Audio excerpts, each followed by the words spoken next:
मीरा भाईंदर शहरात आता अमराठी रिक्षा चालकांना मराठीचे धडे दिले जाणार आहेत. महाराष्ट्रात राहून रोजगार करायचा असेल तर मराठी भाषा बोलता येणे आवश्यक असल्याची ठाम भूमिका परिवहन मंत्री प्रताप सरनाईक यांनी घेतली आहे.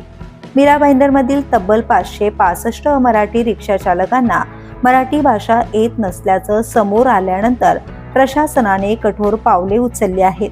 उपप्रादेशिक परिवहन कार्यालय आणि परिवहन मंत्री प्रताप सरनाईक यांच्या संकल्पनेतून अमराठी रिक्षा चालकांसाठी विशेष मराठी भाषा शिकवणी कार्यशाळेला सुरुवात करण्यात आली आहे.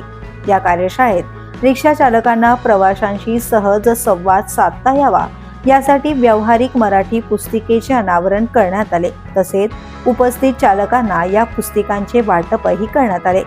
15 ऑगस्ट पर्यंत सर्व मराठी रिक्षा चालकांनी व्यावहारिक मराठी शिकावी असा अल्टिमेटम देण्यात आला आहे. अन्यथा 16 ऑगस्ट पासून संबंधित चालकांचे परवाने रद्द करण्याची कारवाई केली जाईल असा इशाराही परिवहन मंत्र्यांनी दिलाय.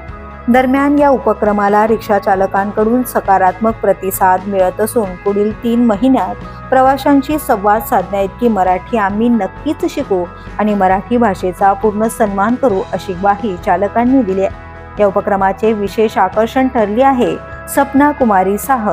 स्वतः हिंदी भाषिक असलेल्या सपनाने मराठी माध्यमातून शिक्षण घेत 10वीच्या परीक्षेत 90% गुण मिळवले आहेत.